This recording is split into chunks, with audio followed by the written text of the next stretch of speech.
Okay, this video has been brought to you by Aquas Pimente to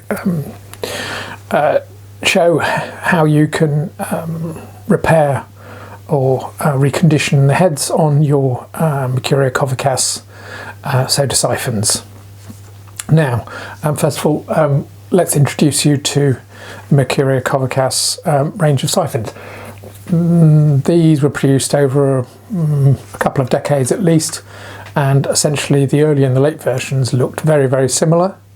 On the right here we've got an early version of the Merkuria Kovocas, and on the right, on the left, we've got this later version. There's very little difference in the bodies between these two. It's possible that the later ones had a rubber foot and the early ones didn't, but aside from that they look virtually identical, and cursory inspection wouldn't show you the difference. There are, however, some differences in the design of the soda siphon head itself, which means that it's not really possible for a home reconditioner to easily repair or recondition these soda siphons. So quickly we'll just introduce you to the differences, the visual differences in these two different soda siphons. So first of all, here is a early head, right? So this has a pretty similar, looks pretty similar to the later version. The later version, which is there. And there's the early version. The later version has a slightly longer spout, but aside from that, quick glance, it's the same. There are some visual differences. This one has, the early version, which is what I'm playing with now, has a screw in here which holds the actuation arm on, and the top cap has a milled edge, which you can probably hear me doing. It's chrome plated brass with this sort of milling on it. Aside from that, they look pretty much the same, and in general they'll fit on both later and early bodies. So we can repair this, but due to the complexity of the valves inside, non-return valves in the early versions, you're going to have to send it to us because it's a bit difficult to work on. The later version, which is this,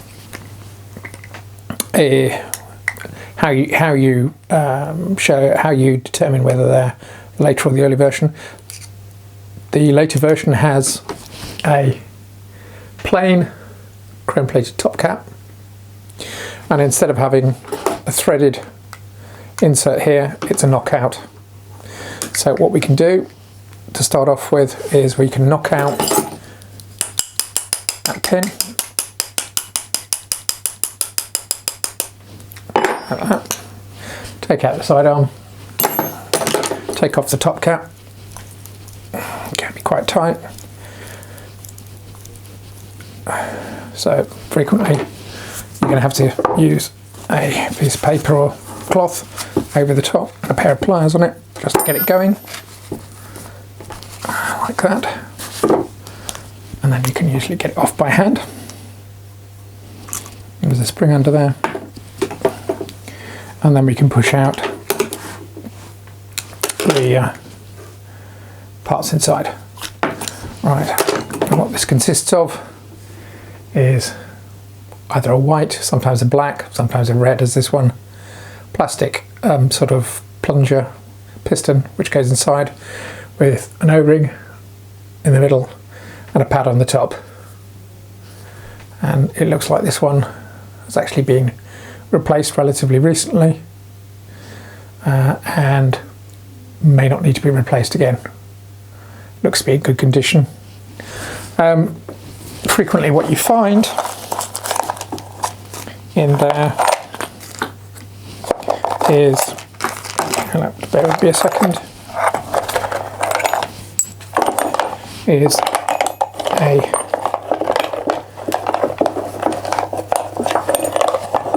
white O-ring on there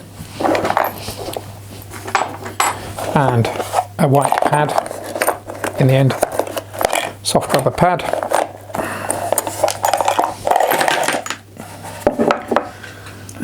Let's find it. There it is, and a white soft rubber pad, which is fitted in the end, and it's just basically force fit into the end. And later ones, early ones had a whitish one, later ones had indeterminate colours. Anyway, so what do? To take it apart is we've got these, designed these special keys, which allows you to take it apart. So there's a seal retaining ring in here, and you take that out, and you take out the seal inside, and what the seal will look like is something like that, quite tall. Hopefully it's squishy. Frequently they're heavily degraded, don't work anymore. Underneath that there's a piercing pin, which is a stainless steel pin or hardened steel pin, hollow, hypodermic, hollow through the core, on a aluminium base. Frequently the aluminium base is very, very corroded and hasn't lasted. And then under that is a ring. Let's get this seal out.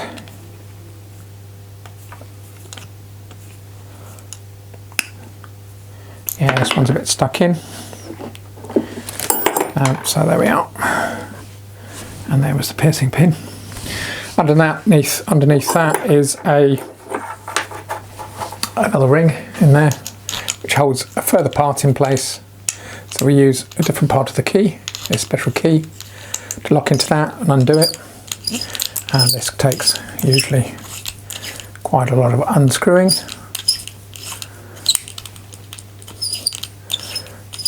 Get it all apart. So you take this out. Sometimes the threads inside here are a bit gummed up with corrosion deposits, and you may need to clear them before you can easily unscrew this. Sometimes you're lucky, depending on how many times this has been used. There we are, nearly undone now. So there's another ring in there. There we are. Which has a slot in the top, which the key is designed to fit into, like that, allowing you to unscrew it. Underneath there's a plastic part, which when I push it out we'll have a look at. Basically it's sort of mushroom shaped, and it consists of a white mushroom shaped plastic piece which forms the core of this non-return valve, and then a white rubber sort of soft rubber sleeve seal which fits over the top. So frequently sometimes this splits, sometimes it just gets degraded, doesn't do its function anymore. So what we do is we get a replacement, and so I get some replacements. So got here, there we are, there's a replacement one. Usually you can reuse the core, put the replacement on and press it down and make sure it's well seated in place, so that just the cone end of this is just poking out. That's it. Then you can start putting it back into here. So clean all of the internals out in here, and then you can start reassembling it. So the last part of this video shows how you take the pieces and reassemble this. Once you've reassembled it and fixed it all up, you may find that when you actually charge up your syphon, there's still a few either leaks from the non-return valve, because when you put these in, you have to tighten that part down, and sometimes either you tighten it down too loosely. I would suggest you just start off by tightening it down not too tightly, because this is only soft rubber, and then maybe you'll have to do it a couple of times to get it right. But anyway, second part of this video we'll go into some of that. Okay, thanks very much. Right, where were we? So what we've got is this mushroom shaped plastic piece which forms part of the non-return valve, and then we've got a replacement mushroom shaped, hollow mushroom shaped piece that goes over it. So that just gets pushed onto there like that. You may need to persuade it to go down, perhaps by using a screwdriver to just gently push on it.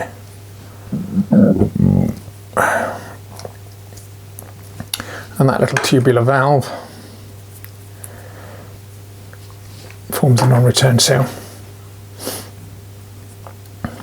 So that just goes back into the head, like that.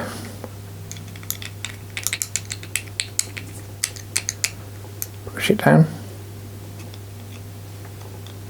gently. Inside, make sure it's well seated by pushing it in with something. Then you get your ring, put that in, use the tool, screw it down,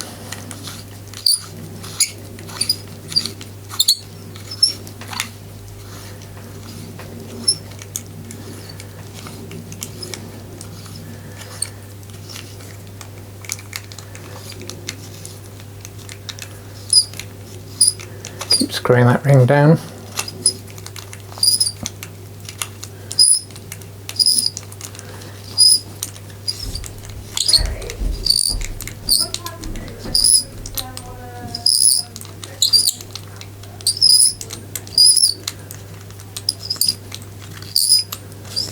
Like that. Keep screwing it down until reasonably tight. Not too tight though, just reasonably tight. Okay.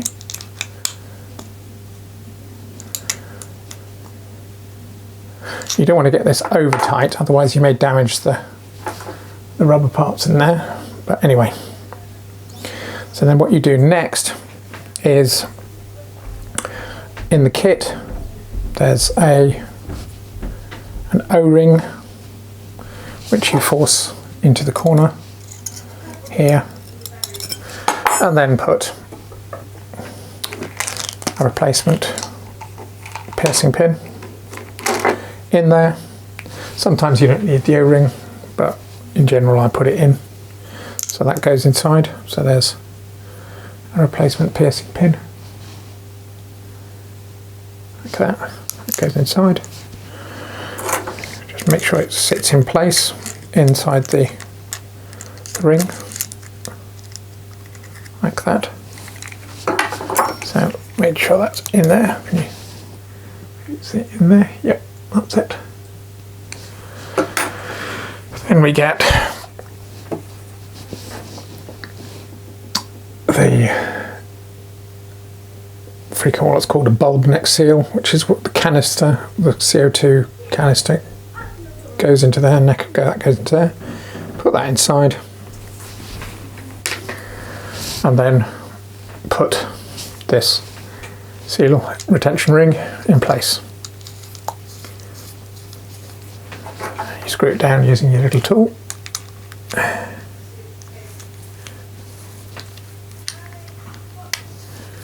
Like that. Okay, now you may be able to see in there. It's all built up.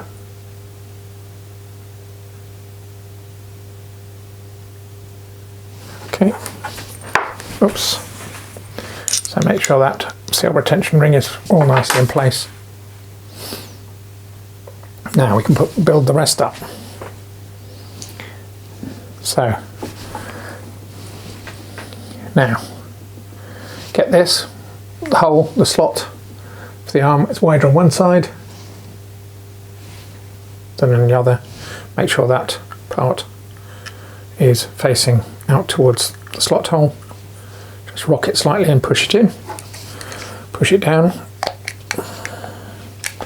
with a screwdriver. Again, make sure the holes all lined up. Get the arm.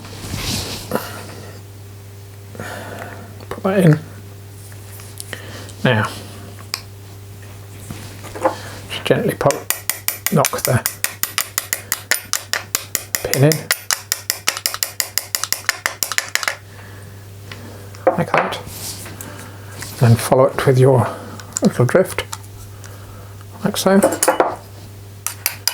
Just push it so it's basically out of sight. That's it. Get your spring back, put that in the top, the old cap, put that down, screw it down tight, hand tight. Hand tight is generally enough. If you're not happy with it being hand tight, then you can always put a piece of paper or leather on and just do it up with your pliers. Okay, and that is basically it. Now, when you use this, put this onto the syphon, you may find that you get some leaks if you're still using the old type of bulb neck seal, like that. This is an original one. Bulb neck seal. Sorry. Neck seal for the syphon, not a bulb neck seal. So this is the neck seal and dip tube. You may find that yours is degraded. It doesn't seal. So you get leaks from outside, from underneath the head, for example. So what we can do is we also can provide you with a replacement neck seal. Looks a little different. Can be a bit of a tight fit in the neck of the syphon, but it does work. And then you just have to screw the head down onto that. It may look well, let's bring it in. You can't see it. You can see there. There it is.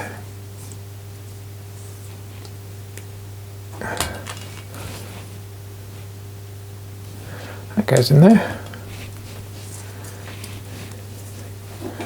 And then you get your head and screw it down.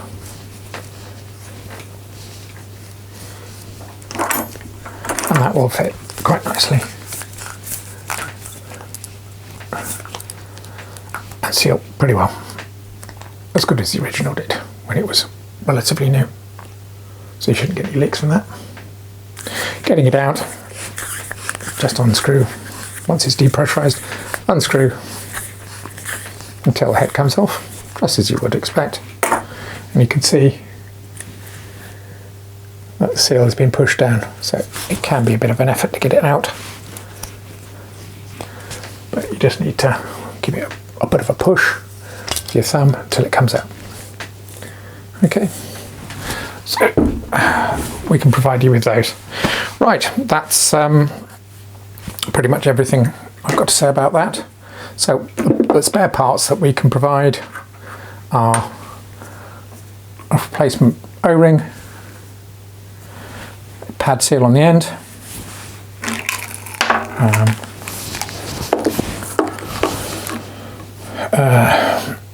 piercing pin,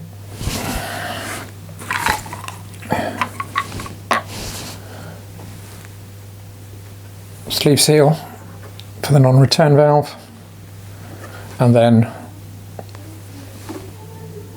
a seal to go in, so that there's actually seal will go over the piercing pin, and this special little spanner which allows you to take everything apart easily, relatively easily, because they can be quite tight. So there you are. So it makes it a relatively easy job. With regards to the early ones, which look almost the same as the later ones, later one, early one, distinguishable by the knurling on the top, the internals to this are more difficult, they're more complicated, so we can't produce a kit to do that because it's really can be quite difficult to set up the non-return valve in there because it's different design. So people who've got one of those are going to need to send that to us to have that reconditioned and tested here. But we can get them working. Okay, thanks for your time. This video has been brought to you by Aqua Spumante, your source of sparkling water. Thank you very much. Bye-bye.